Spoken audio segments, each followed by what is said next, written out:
అందువల్ల ఏంటంటే పిల్లల్ని మనం జాగ్రత్తగా అబ్జర్వ్ చేయాలి. ఒకటి ఫోన్లు ఏంటంటే స్కూల్లో కూడా మనం చూస్తుంటాం, పిల్లలకి ఫోన్ ఇస్తే ఆడు ఆడుకుంటాడు, మన పని మనం చేసుకోవచ్చు. ఇంకొకసారి చూడండి, ఉద్యోగస్తులు నేను చాలా మందిని చూశాను, వాళ్ళ ఇంట్లో టీవీలు ఉండవు. ఎందుకు టీవీలు ఉండవు అంటే, మీ టీవీ చూస్తే పిల్లలు టీవీ చూస్తారు, మీ టీవీ లేదని అంటారు. అదే మన పల్లెటూరులో కష్టపడి వస్తారు, పాపం మనం పెద్దగా పట్టించుకోవట్లేదు. వాస్తవంగా ఎవరో 1,00,000కి 100కి 1000కి తన కష్టం తను తెలుసుకొని పైకి వెళ్తారు. కానీ మనం కానీ జాగ్రత్తగా పిల్లవాడికి, ఒరే బాబు ఇది నీ జీవితం, ఇది నువ్వు ఇలా చదివితే ఇలా అవుతావు, ఈ విధంగా ఉంటే నీ భవిష్యత్తు బాగుంటుంది అని ఆదర్శంగా చూపించి వాడిని తయారు చేస్తే రేపొద్దున్న తల్లిదండ్రుల్ని ఖచ్చితంగా ఈ రోజు వృద్ధాశ్రమంలో పెడస్తున్నారంటే అర్థం ఏంటి? మీరు చిన్నప్పుడు పట్టించుకోకపోతే పెద్ద అయితే వాడేదే చేస్తున్నాడు.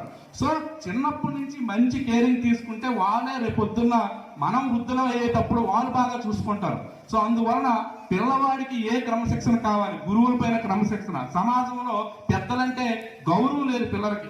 ఎలాంటి వాళ్ళని ఏరా పోరా అంటారు, వాళ్ళు నవ్వుతుంటారు. ఊర్లో చూసాను నేను చాలా వరకు, ఎవరన్నా తిడితే నవ్వుతుంటారు, ఇంకా తిట్టరా అంటారు. సో వాడికి సంస్కారం నేర్పట్లేదు. పిల్లవాడికి సంస్కారం మనం నేర్పకపోతే వాడికి ఇంకే విధంగా వాడు డెవలప్ అవుతాడు? పిల్లవాడికి పక్క తోటి పిల్లల్ని గౌరవించాలి, దొంగతనాలు చేయరాదు, ఒక సత్యాన్ని పలకాలి, అబద్ధాలు ఆడరాదు, ఇలా క్రమశిక్షణ చెప్పి వాడికి ఒక నైతికత ఇవ్వాలి. అది మనం ఈరోజు చూడండి, మనందరం హిందువులు, క్రైస్తవులు చర్చిలకు వెళ్తారు, ఖురాన్ ఏమో అలా చదువుతారు. కానీ హిందూ మతం వాళ్ళు గుడికి వెళ్తారా? కొన్ని గుడికి వెళ్తే ఇంతకీ అసలు రామాయణం, భారతం, భాగవతంలో ఏంటుంది అవి ఏమైనా తెలుసా పిల్లవాడికి? తెలియదు కదా. సో అవేమీ తెలియదు. సో అవన్నీ తెలుసుంటే ఖచ్చితంగా వైదిక సంస్కృతి ప్రకారమైనా సరే పిల్లవాడు ఖచ్చితంగా జ్ఞానాన్ని అర్జిస్తాడు. సో ముందు పిల్లలకి తల్లి తండ్రి ఖచ్చితంగా కూర్చోబెట్టి చెప్పాలి. ఆ 700 పాఠశాల పంపించేస్తున్నాం, అక్కడ మ్యాథ్స్ చూసుకుంటారు అనుకుంటే కాదు. ఎందుకంటే తొలి గురువు తల్లి, ఓకే, తనకి స్నేహితుడు, మార్గదర్శి, తాత్వికుడు తండ్రి, వాళ్ళిద్దరి తర్వాతే మిగతా వాళ్ళు. అందువలన తల్లిదండ్రులు అందరూ కూడా చాలా జాగ్రత్తగా పిల్లలని చాలా సున్నితంగా పెంచాలి. ఓకే, మార్కులు అనేది కాదు.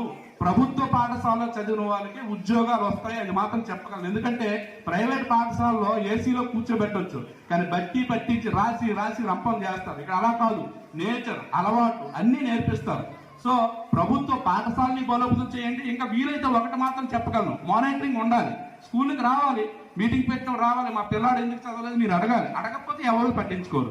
అయితే మన